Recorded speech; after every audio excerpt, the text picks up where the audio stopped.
Austin South by Southwest touched by tragedy this morning. 27 years.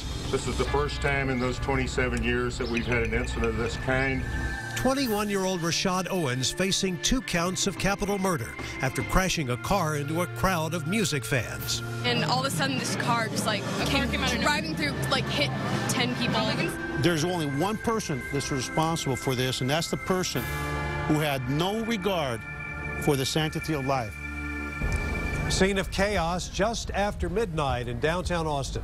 We're now learning more about the victims and the man now in custody.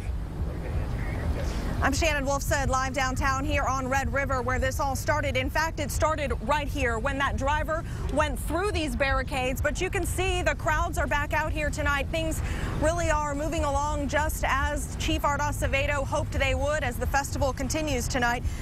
But flowers are now placed at the scene where 2 people were killed and more than 20 people were injured. Police say 21-year-old RASHAD Owens was driving drunk when his car plowed through the street packed with people. A woman on a moped was killed. Authorities have not released her name, but the company Massive Music confirmed one of its employees, 35-year-old Stephen Kranemeyer, was killed while he was riding his bicycle, and we are hearing that he is from the Netherlands.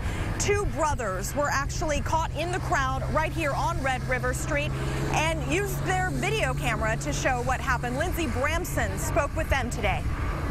It was very scary. Socrates Villarreal and his brother Daniel are 2 journalists from Dallas in town covering the festival. They heard what happened and started filming. A man walked in, ran into the facility and the venue and said, hey, is anybody a medic or any doctors here? We need some help outside. They quickly ran outside where they were just feet away from the crash that had just killed 2 people and injured nearly 24 more. People were running, crying, and somebody told us that a car had just driven through the crowd. The further we got down to the street, we began to see people with their faces streaked with blood, and then eventually one woman whose hand was grasping another, she had a pool of blood underneath her. Nearby there were CMTs doing CPR on another person. We see that there's more and more people. Using his iPhone, Socrates started capturing the aftermath, even interviewing other witnesses on the street. It hit all these people. The more bodies I saw, the more I was overcome by just this the fear and grossness of the event.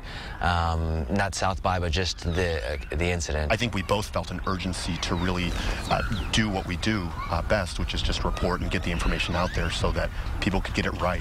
And now many families have had their lives changed forever. Lindsey Bramson, KXAN News. As you heard there, bodies littered the street as Austin police and witnesses rushed to help the victims after that car slammed into the crowds. I see 2 bodies up in the air. I see one on the windshield and one on the grill of the car. A woman who lives above the crash scene says she couldn't sleep last night after what happened. Ashley Park says she was just too stressed out, calling friends and neighbors, hoping they were all safe. After hearing the crash, she grabbed her camera and started taking pictures of the chaos. I was going to bed and I heard 3 loud crashes and I knew something horrible had happened, screams and everything, and I came out on my balcony and just noticed the path of destruction. And Shannon has more on the emergency crew response after what happened. Robert, first responders were actually on this scene less than 2 minutes after that first call came in. Today we learned they trained for a situation just like this one, actually, a car plowing into a crowd of people. Earlier today, I spoke with Division Chief for Austin Travis County EMS, James Hawley, just a couple of hours ago.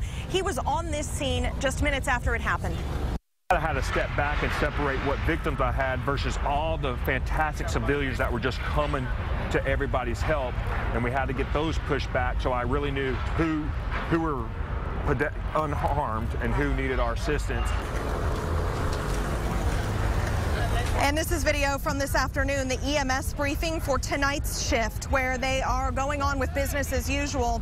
A lot of these same medics were actually on scene last night. You know, part of the training for this kind of situation, it's a mass casualty situation, as they call it, and they use these triage tags. This is what they're called. They have different colors on them: red, yellow, green, and black. And they will put one of these tags on each victim and check mark which color they are. Unfortunately, last night there were 5 victims tagged red, critical condition. 2 of them with black tags on them. That means they were dead on the scene here. Robert, back to you.